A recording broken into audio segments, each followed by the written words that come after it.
Well, hey, good day to you. This is Todd. I'm a regular dude walking in the Word.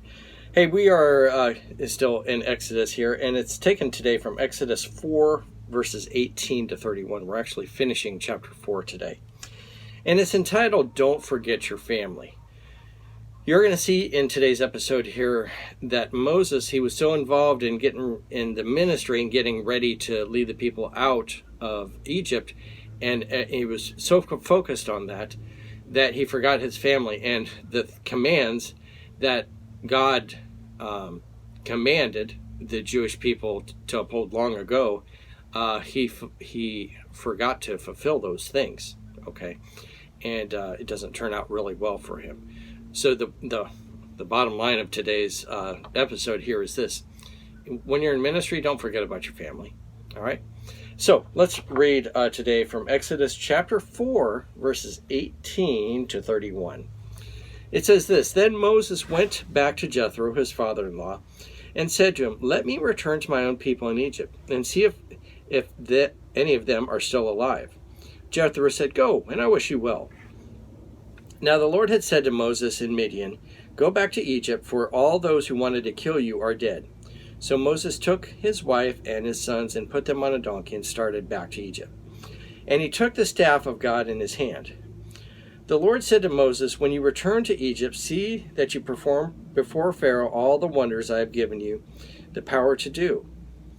Okay, so those are the three miracles that we had talked about like 2 episodes ago. I think it's 2 episodes ago. About the signs. And so he says, do those signs here.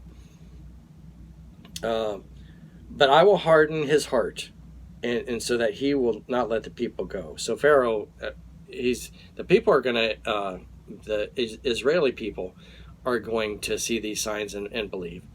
But Pharaoh is not. His heart is going to be hardened. Verse 22, Then say to Pharaoh, This is what the Lord says. Israel is my firstborn son, and I told you, Let my son go, so he may worship me. But you have refused to let him go, so I will kill your firstborn son.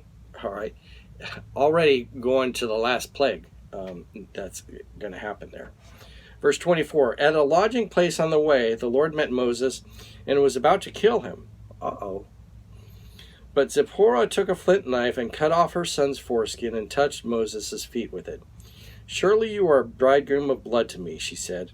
So the Lord let him alone. At that time she said the bridegroom of blood, referring to circumcision.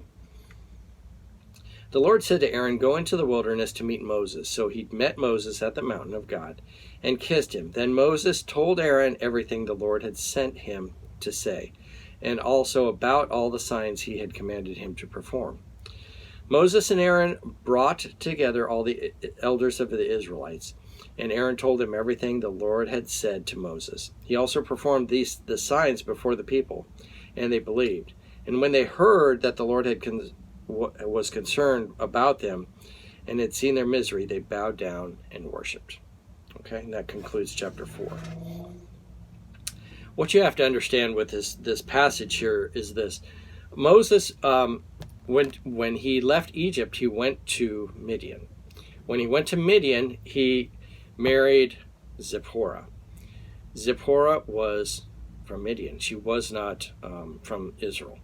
So circumcision is something unique to Israel and to everyone that came from Abraham. It's not unique to the rest of the people around there, and it's not unique to Midian. So when Moses came here, it could have been he had a disagreement. Are we going to circumcise our children or not between him and Zipporah?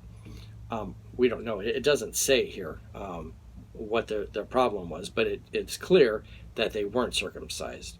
And they should have been circumcised, especially if Moses was going to be the leader of Israel and leading the people out of Egypt. So they should have been circumcised. And they weren't circumcised. And so it says here that God was about ready to kill him. But Zipporah steps in and circumcises the kids there and stops the plague that was going to come upon Moses there. Moses had, you get the picture here, that Moses had put aside the whole circumcision issue. But God was saying, before you go and lead my people out of Israel, you need to take this seriously, because circumcision is a specific sign for the people of Israel. It's a sign that you're a Jewish person. And so God was saying, you need to take care of that within your own family first. All right.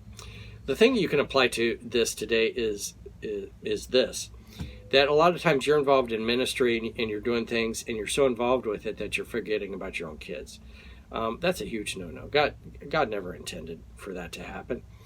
And God wants you to take care of your kids. It's a big tragedy today when you have people in ministry and then their kids are, wayward and not following the Lord.